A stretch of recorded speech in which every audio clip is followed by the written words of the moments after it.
Hey everyone, I just wanted to go over a few things about the essay that's due this week, kind of just some key points that students often miss. So let me get right to it and we'll go over those things. So you guys have your first essay due, and it's really important to read the specific criteria. So I'm going to pull that up and we're going to talk about it a little bit. Summary and evaluate, summarize and evaluate. It needs to be a minimum of 2+ pages. Don't go over 3 pages. It needs to be in an MLA format. I'm going to talk about that a little bit in a few minutes. Couple big things. And notice I have them in bold. The biggest mistake that writers make is retelling the essay. You don't want to do that. And then also in the first sentence or two, be sure to name the author, the title of the essay. And then the thesis for this essay is what you're saying the author's main point is. So the author's main argument is whatever you say it is. Don't say, I think. If you just say the author's main argument is that mass incarceration is the reason, is something that is decimating the Black community, just say that. You don't have to say, I think. If you write that sentence, I already know that's what you think. The big thing is the additional requirements I want to point out down here. So it has to be an MLA format and it has to be uploaded as a Word document. If you haven't uploaded or set up your account with Office 365 so that you have Microsoft Word, you want to be sure and get that done. Sometimes it takes a while to set up that account if you have issues. Not Google Docs, Microsoft Word.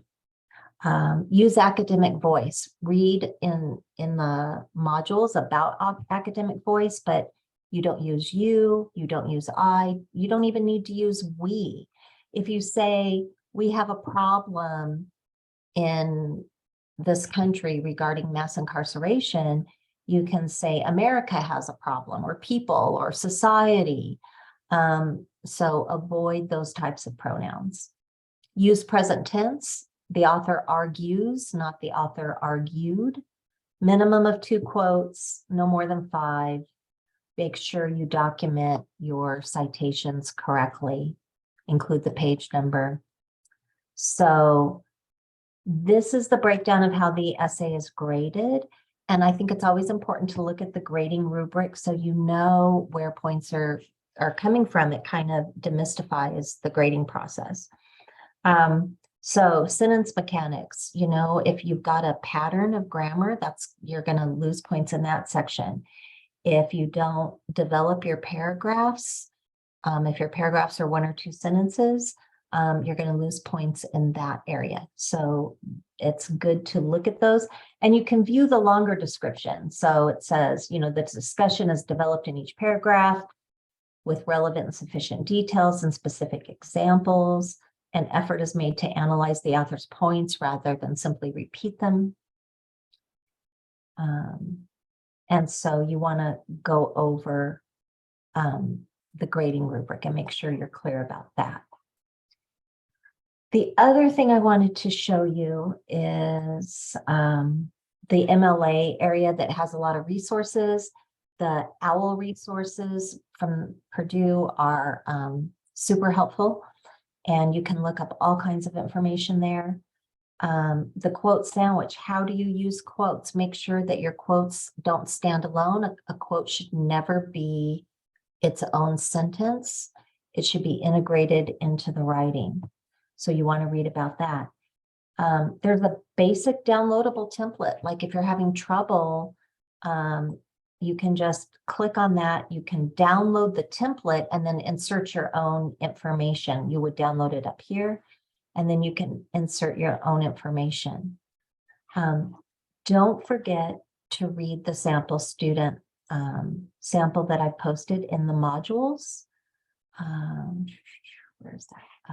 Sample student summary of white privilege. It's a PDF document, but it's annotated, meaning that I put comments in on what is important. So, how does the essay begin? Remember, the title of the essay is not essay 1 or summary of the new Jim Crow, don't give it the name of the assignment. Give your essays their own interesting title. And then other information. So read the annotations that are along and through this area here. And that's of the white privilege essay. Notice that the spacing, the double spacing, you don't have extra spaces from the date to the title. It's just 2. Some people put 4 or 6, they try to make more spaces, but you only have 2 spaces there to make it consistent throughout the paper. So I just wanted to go over a few key points. It's up to you to kind of do that study and look at that information to make sure you're following the directions correctly. If you have any questions, be sure and let me know. I'm happy to look at your thesis and make sure you're on the right page if you want to do that. There was extra credit for this. If you went to the Writing Center, you can get up to 10 points extra credit. So let me know if you have any questions, and I will talk to you soon.